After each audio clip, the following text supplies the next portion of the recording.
Kita ke informasi lainnya, pemirsa, miris seorang pejabat pemerintahan Kota Banda Aceh ditangkap warga saat berbuat mesum sama jenis dengan seorang mahasiswa. Ironisnya, perbuatan tidak senonoh ini dilakukan di ruang kerja saat jam pulang kantor.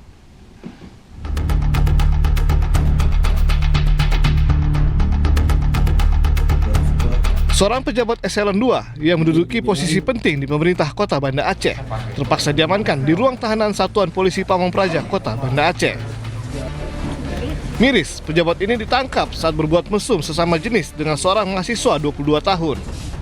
Keduanya ditangkap di ruang kerja saat jam pulang kantor.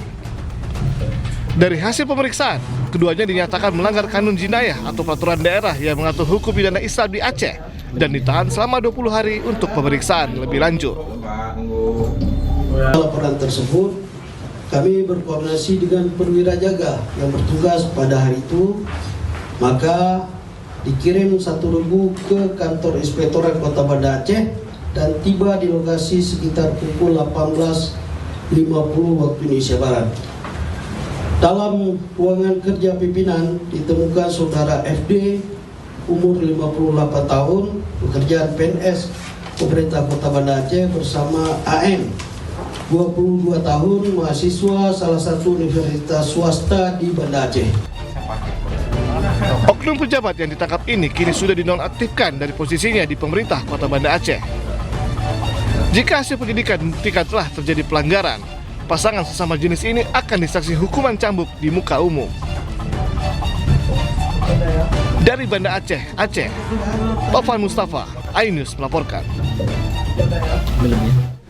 Seorang nenek pedagang ikan keliling di Pangandaran menangis histeris lantaran gelang emas miliknya dijamret. Penjamretan terjadi saat korban berjualan dekat pintu masuk objek wisata Pantai Batu Karas. Ya Allah. Untung kita tuh benang kemarin ya. Salah-salah tuh ngerti ngomongan. Terus kolot. Nenek penjual ikan ini menangis histeris setelah gelang emas miliknya dijamret saat ia sedang berjualan di dekat pintu masuk Pantai Batu Karas, Pangandaran. Warga pun berupaya memenangkan korban. Usai memeriksa CCTV, polisi berhasil mengantongi identitas pelaku dan menangkapnya. Dihentikan oleh seseorang yang diduga pelaku untuk membeli ikan yang dijual oleh si nenek ini. Ketika korban sudah berhenti, pelaku melihat nenek ini menggunakan gelang emas yang ada di sebelah kiri. Meminta kepada korban untuk memperlihatkan. Selanjutnya sama pelaku, gelang emas ini dibuka, selanjutnya dibawa kabur oleh pelaku dengan menggunakan sepeda motor. Pelaku kini ditahan di Mapores Pangandaran. Dari Pangandaran, Irfan Ramdiansyah, iNews melaporkan. Pemirsa, 2 raket padel jutaan rupiah di toko peralatan olahraga di Taman Sari, Jakarta Barat digasak maling.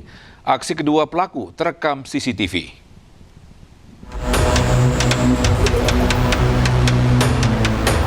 Inilah rekaman kamera pengawas pencurian yang terjadi di salah satu toko peralatan olahraga padel di kawasan Taman Sari, Jakarta Barat. Pelaku mencuri 2 raket padel senilai 6 juta rupiah. Modus pelaku pura-pura jadi pembeli, mengalihkan fokus dan perhatian karyawan toko. Para pencuri mencuri 2 raket yang dipajang di etalase, disembunyikan di balik pakaian pelaku.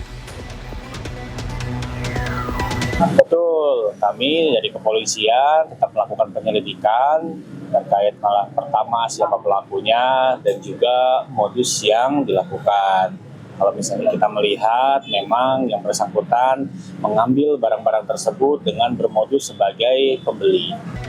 Meski korban belum melaporkan kasus ini ke pihak berwajib, polisi dari Polsek Taman Sari tengah mengumpulkan bukti untuk mengidentifikasi pelaku. Dari Jakarta, Rizky Falufi, iNews melaporkan. Ya, tergiur hidup mapan, puluhan perempuan Indonesia terjebak sindikat pengantin pesanan dengan warga negara China. Diiming-imingi jatah belanja 10 juta per bulan, para korban justru dipekerjakan sebagai pembantu rumah tangga dan kerap dianiaya.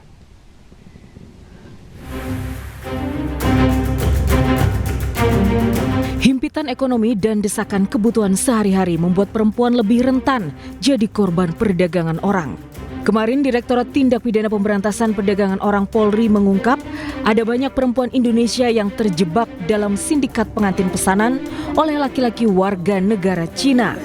Sedikitnya ada 5 kasus yang kini ditangani Bareskrim Polri. Ingin lepas dari himpitan hidup susah di Indonesia, para korban tergiur hidup mapan meski harus menikah siri dan diboyong ke Cina dengan iming-iming uang awal 25 juta dan uang 10 juta per bulan. Namun kenyataannya para korban justru diperlakukan sebagai pembantu rumah tangga di sebuah rumah yang dihuni puluhan keluarga. Tidak ada uang bulanan, korban justru kerap mendapat kekerasan. Dalam kasus perdagangan orang ke Cina, Bareskrim Polri menangkap CA, perempuan yang berperan sebagai perekrut pengantin pesanan, dan FU, seorang penerjemah bahasa. Tersangka CA adalah perempuan berusia 25 tahun berperan sebagai perekrut korban, memperkenalkan korban kepada calon suami warga negara Tiongkok, membantu pemalsuan dokumen serta mengurus dokumen pemberangkatan korban ke Tiongkok dan memperoleh keuntungan sebesar 20 juta. Praktik pengantin pesanan dari Cina sudah berkali-kali terungkap. Masyarakat diimbau waspada atas tawaran pernikahan dengan WNA dengan iming-iming uang yang sebenarnya merupakan modus perdagangan orang. Tim Liputan iNews melaporkan. Pemirsa, petugas sumber daya air Dinas PUPR Kota Depok dihebohkan dengan penemuan potongan kaki manusia di aliran Sungai Grogol, Limo, Kota Depok. Potongan kaki tersebut ditemukan saat petugas sedang membersihkan sampah di area sungai.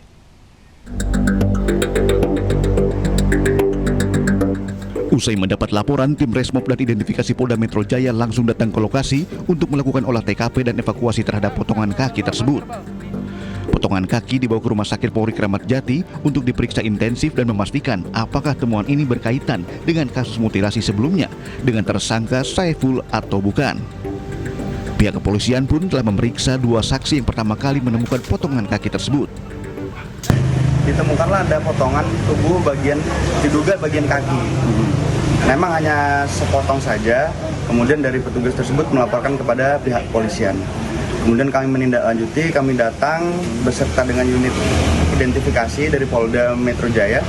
Kemudian kami mengirimkan potongan tubuh tersebut ke Forensik Kramat Jati untuk pendalaman lebih lanjut, untuk menentukan apakah memang ini benar potongan tubuh milik korban atau bukan.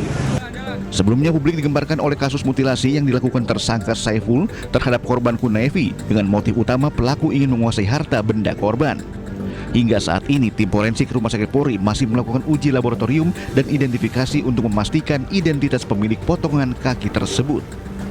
Dari Depok, Jawa Barat, Iyung Rizky, iNews melaporkan.